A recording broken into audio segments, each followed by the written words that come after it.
So I think there's this notion of a good death.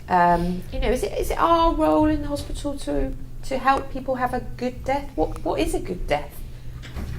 And I think that's the really interesting thing. We have these expectations on ourselves as nurses, as doctors, as healthcare professionals, to deliver a good death in the hospital. But I think that's the question: is actually what is a good death?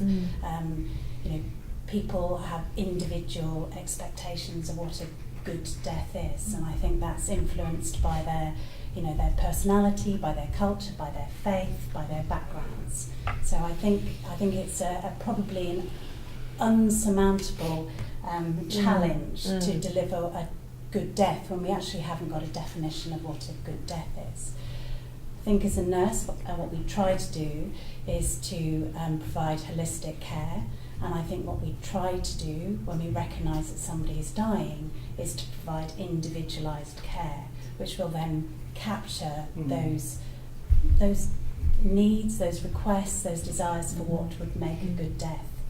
But I think it comes back to the fundamental challenge that we don't really like talking about dying.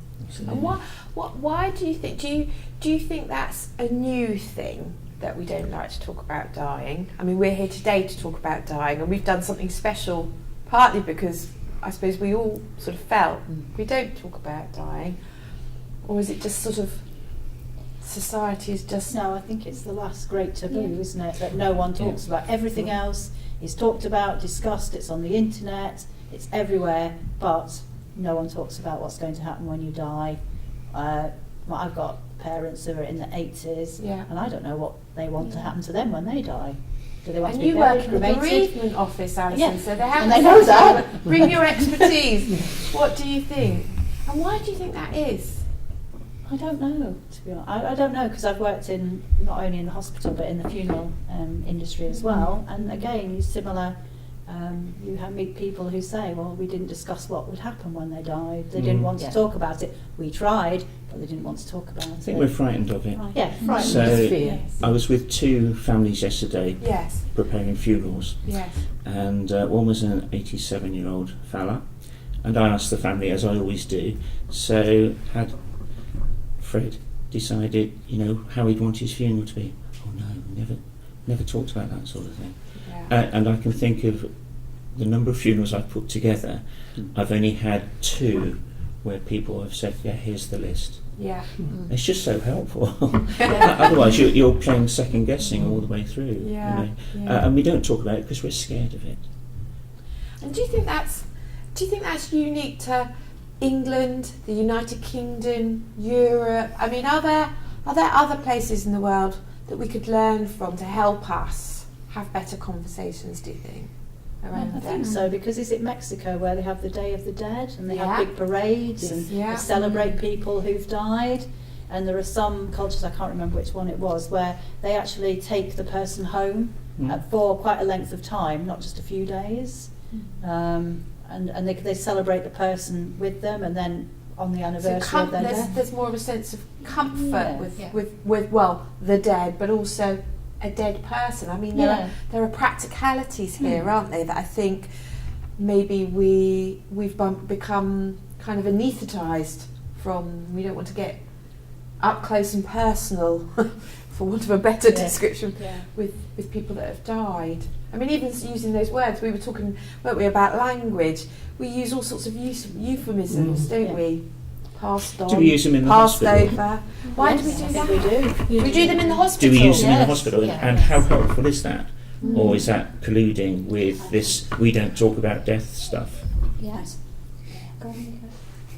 So do you think we use those words in there? I think we use them all the time. I think we avoid, within the hospital, I think we avoid talking about dying and death.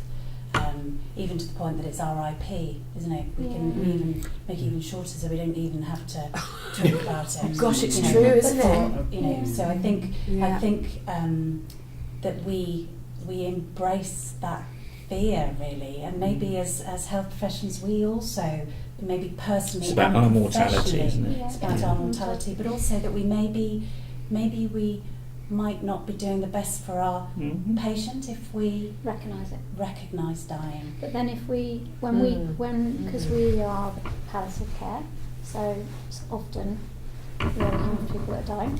If we ask them, so that's the way I avoid saying the word first, which is ridiculous that I might avoid saying the word first, is to ask the patient what they think is happening. They'll give it to me without a euphemism. Yes. I think I'm dying. Like the man this week who he wasn't anxious about going home to his bed to die, but I was, because he was potentially going to be on his own. But when I asked him that in quite detail, it wasn't going to bother him. You might die on your own, not bothered.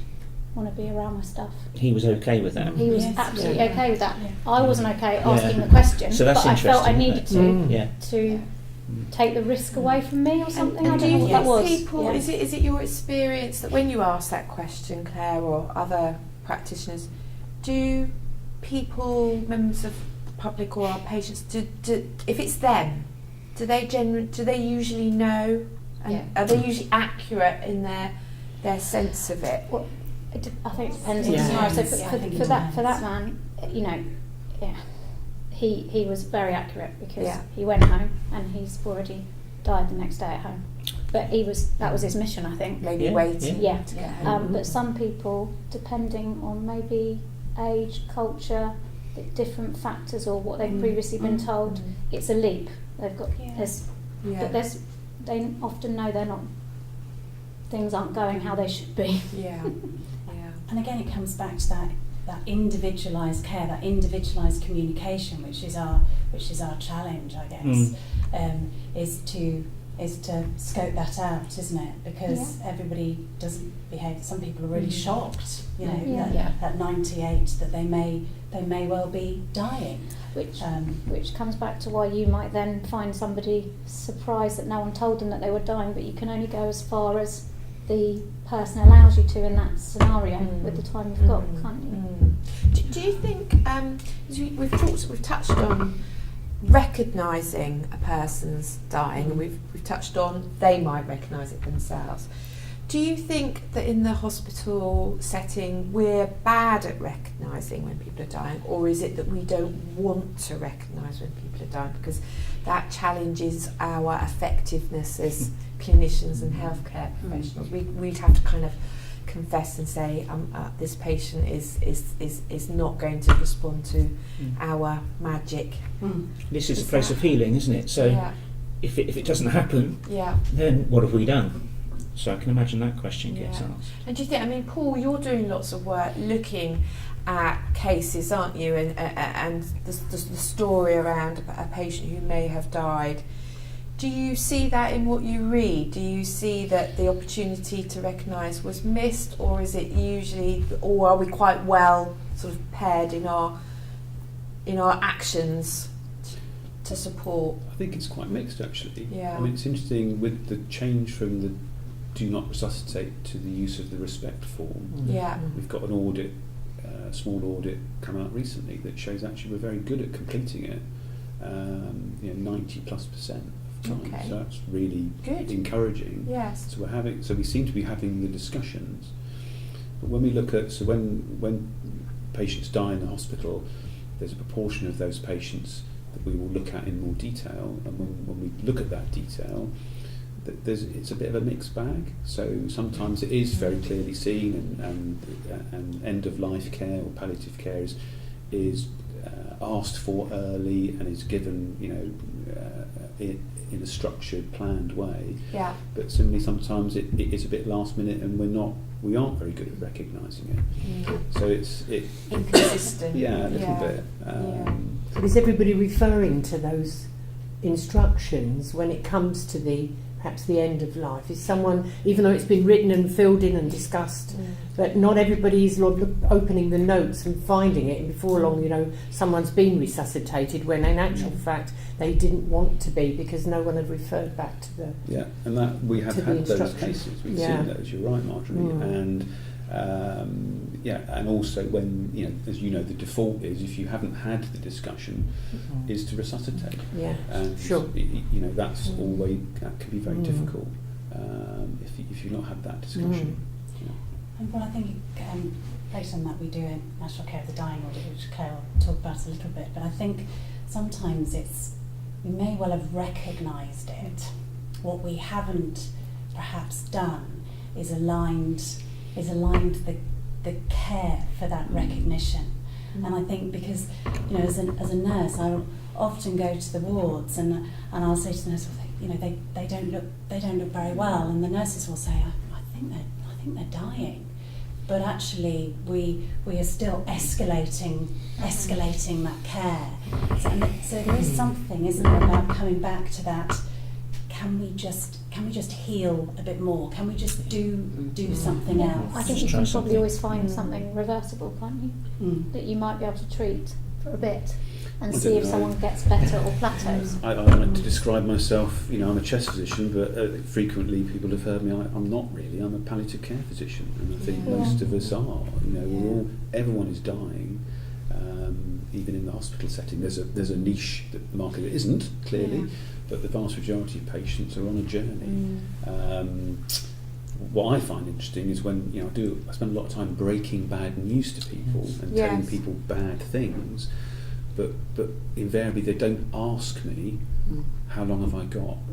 They won't want to talk to me about that. They'd rather talk to the nurse about that, or I'll have that discussion, and then they will go somewhere else with the cancer nurse, for instance, and then have a more detailed discussion. So there's an interesting difference between what a patient wants to talk about with the doctor and with other people. Yeah, that's interesting. I think that's quite a barrier at times. And sometimes when they ask a question when they're not maybe in their last hours or days of life, lots of people aren't really sure that they definitely want the answer to that anyway, because they want to live in the moment. So we have people that say, this is what I got told by my oncologist, and I'm looking at them.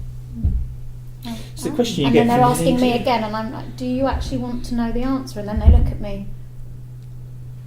I'm not entirely sure I do, because I'm feeling how I'm feeling myself. If you see death and dying portrayed in the media, the question that comes up usually is, how long have I got? Which is a really difficult question to answer. And I'm just wondering whether that's part of the issue we've got, because we don't often know the answer to that question. And that's what we say, but I think that's what we have to say, don't we? But we feel like as professionals we should, I don't know, have the answer or a answer, but maybe the answer is, I don't know either, and it's a guesstimate. I think that's fine. But I'm worrying. Well, it's honest, isn't it? It's honest communication then, which seems to me to be really quite important around the whole death and dying thing, is that we're honest with each other in the language we're using, and if we don't know a trajectory, we don't know a trajectory. But we're here with you. We will do what we can for you and for your family in order to make it as good as we can. And maybe it's good enough rather than good death stuff.